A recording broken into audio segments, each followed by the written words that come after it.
네, 한 주의 시작을 여는 사연관의 더블체크 함께하겠습니다. 오늘도 날카로운 시선과 디테일한 분석 기대해 볼게요. 교보증권 스마트영업부 사연관 차장님과 함께합니다. 차장님 어서 오세요. 네, 안녕하세요. 네, 이번 주를 열어볼 리포트 바로 확인해 보도록 하겠습니다. 하나증권에서 키다리 스튜디오에 대해서 리포트를 냈는데요.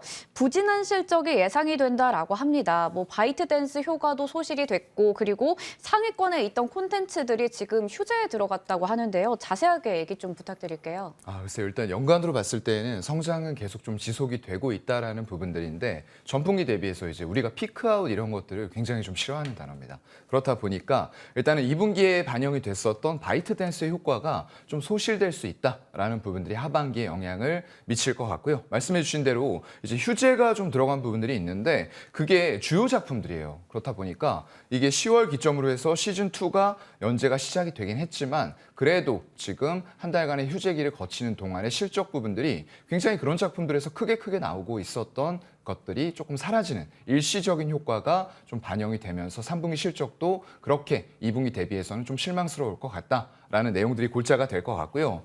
일단 봄툰이라고 있는데 이쪽에 레진코믹스, 델리툰 그리고 3사의 3분기 합산한 부분들이 한 280억 정도 이상 그래도 유지가 될 것 같고요. 근데 이게 말씀드렸던 대로 전분기 대비해서 휴재나 이런 부분들이 있다 보니까 한 6%가량은 하락이 될 걸로 지금 예상들을 하고 계세요. 그런 부분들이 일단 영상 부분에서 조금 커버를 해줘야 될 텐데요. 이게 키다리 스튜디오, 키다리 ENT를 합병을 했습니다. 그러면서 영상 제작하고 판권 거래 이런 쪽에 적극적으로 사업 부문을 펼쳐나갈 것으로 보이고요. 웹툰 원작 드라마 해피메리 엔딩 촬영 마쳤는데 지금 중국 플랫폼과 공급 계약을 체결을 했어요. 그리고 힘내라 여대리 이쪽도 캐스팅 완료하면서 기대감을 좀 모으고는 있습니다만 이런 피크아웃 부분에 있어서 그리고 성장주가 지금은 고PR을 받기 힘든 이런 시기다 보니까 키다리 스튜디오 실적은 연간으로 성장을 하지만 일단은 그래도 낫 레이티드로 해서 조금은 부진한 실적 때문에 지금은 당장은 아니다라는 의견을 말씀을 해주시고 있는 것 같아요. 우리가 좀 유의미하게 봐야 될 것은 굿즈의 매출입니다. 이쪽이 굉장히 큰 폭으로 성장을 하고 있는데요. 매출 규모로 봤을 때 연간 50%가 넘는 이런 고속 성장을 보여주고 있고요. 인력 충원을 계속 지속적으로 늘려나가고 있습니다. 그러면서 이런 동일한 플랫폼이라고 해야 될까요? 버추얼 유튜버 매니지먼트를 하고 있는데 그쪽도 굿즈 매출이 굉장히 큰 폭으로 성장하는 모습들이 나오고 있어요. 그렇다고 하면은 이건 단편적으로 이 기업만의 문제는 아니다.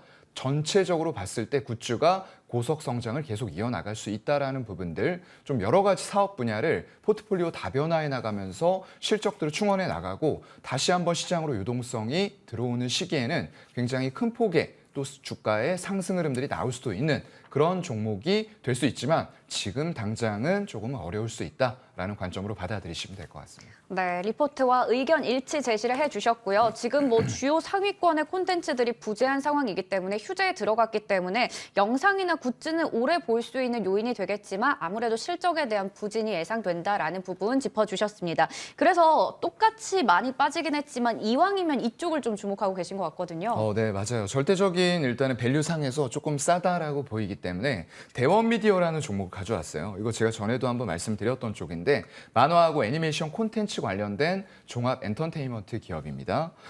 일단은 상반기에 영업이익이 굉장히 좋았어요. 145억 하면서 사상 최대 연간 영업이익을 달성한 123억 작년이었어요. 근데 그걸 이미 뛰어넘어 버렸어요. 반기 만에요. 그러면서 하반기에도 실적이 타 업체들 대비해서 좀 떨어지는 부분들이 그나마 좀 방어를 해줄 것 같다라고 생각이 되고요.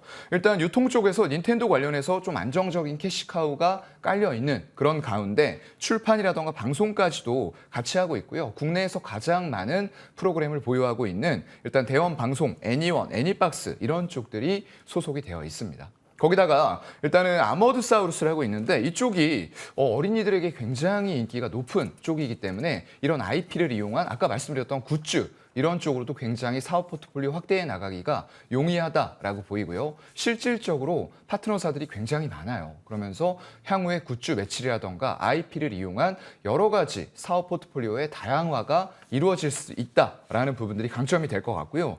일단 23년도에 예상 순위 160억 가정을 했을 때 PER이 한 10배가 채 안 되는 수준인 것 같아요. 그렇다고 하면은 다른 웹툰이라던가 콘텐츠 이런 쪽들 대비해서 분명히 저평가의 요인은 있다라고 보이지만 너무 급하게 매수하는 것은 지금 시장에서는 하방 변동성도 분명히 생길 수가 있기 때문에 우리는 가격 전략을 120 월선이 위치해 있는 마지막 보루, 최근에 좀 터치를 했던 부분들이에요. 거기까지 열어놓고 매수가 1만 원까지 분할 매수 가능할 것 같고요. 목표가는 1차적으로 최상단 이평선이 위치해 있는 16,000원까지 설정을 해보도록 하겠습니다. 네, 대안주로는 대원미디어 소개해 주셨는데요. 이 종목 사실 예전에도 몇 차례 언급해 주셨던 맞아요. 종목이거든요.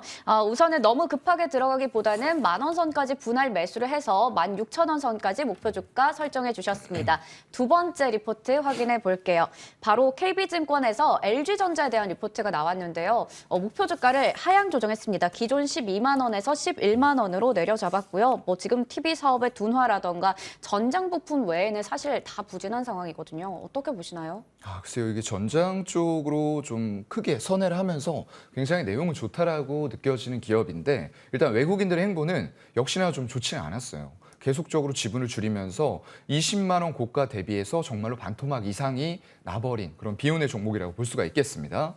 일단은 지수에 따라서 하방이 열릴 수도 있는 자리까지 지금 내려왔어요. 120 월선을 이 2달 동안 지금 테스트를 하고 있는 그런 구간이기 때문에 조금 더 우린 신중하게 봐야 될 것 같고요. 일단은 하향한 원인을 살펴보니까 TV 부문에 추락 감소가 있었습니다. 이건 하이퍼 인플레이션, 인플레이션이 너무 높은 상황이다 보니까 지속되면서 실질 구매력이 감소가 되고 약간 고급 쪽에 속해 있는 OLED TV의 수요가 감소가 될 수 있다라는 부분을 가장 크게 보신 것 같아요.